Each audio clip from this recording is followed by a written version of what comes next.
So what I'm going to do here is I'm going to tie a hackle stacker. I'm going to use a couple different techniques here. Give some tries here. No. What I do is I lay the thread base on the top of the hook. I leave a fairly long tag. I want to build a tiny little ball back there. Wrap it forward a little bit. Take some microfibbets, exactly 4. Sometimes easier said than done. Snip them off. I might have to recount.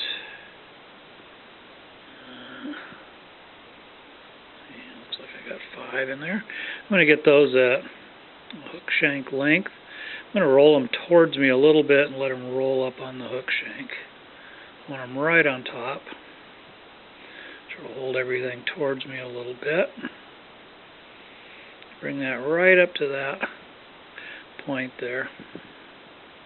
I'm going to take that tag end and I'm going to put it between the fibbets.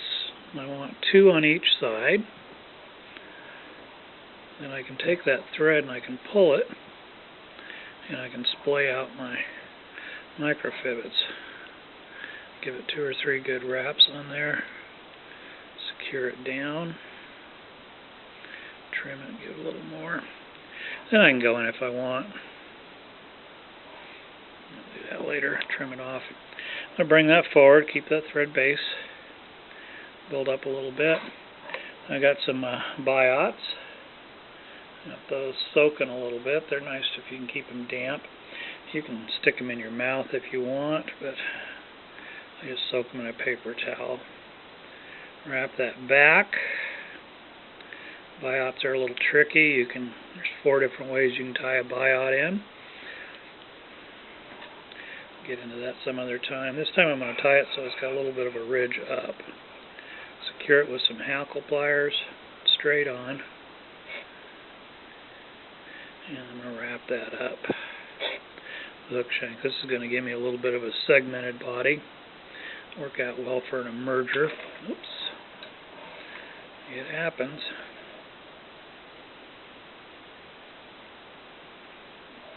Catch that again.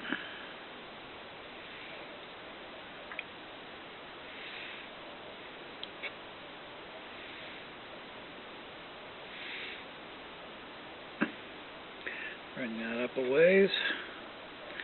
Secure that down. I'm going to get to about the 60% point on that. Trim it off. Cut back. Okay, and this is where people sometimes have some trouble with the hackle stackers. I just don't think it's that tough. You get a little bit of a knack. You want to get about 5 inches. Everybody's got a spool of some 7X or something that they decided they needed to have real bad, but heaven forbid if they actually try to fish it. So I use that for my hackle stackers. I get about 4 or 5 inches. I'm going to double that over, clean it. I'm going to tie that in there pretty tight. I want to get that in there good. The mono's slippery. Bring that back. I'm going to take my hackle. I got size for a 14. Doesn't really matter which direction you tie it in. I'm going to strip off some barbs. Again, secure that in real good. Nice and tight.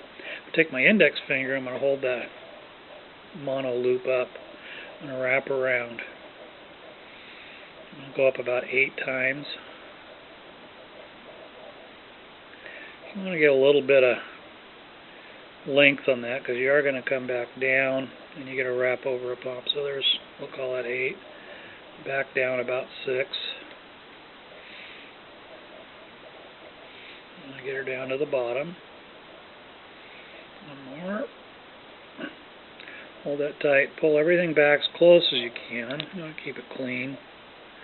Get in there a couple good wraps. You're going to build up a head in there, so thorax. Trim that off. Take a little bit of yellow olive dubbing. Take a couple applications on this. I'm going to build that back up underneath it right in front of that post. A little bit more.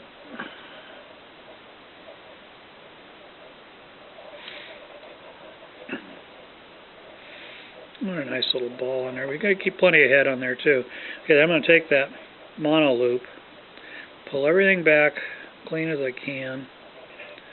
I'm going to wrap that a good 2-3 wraps at the eye. I'm going to go one in front of it. That'll help secure down a little bit too in this case. I'm going to pull that over. Pull it nice and snug. Again, bring her back. A couple more good wraps over that mono. Trim it off. I use a 1/2 inch tool. Lay that on there, catch that mono again. Give it about 3 double 1/2 inches on there. Snug her down, pinch her off. And there you have, hackle stacker. Nice and clean, easy, simple, no parachute or no gallows or anything like that needed.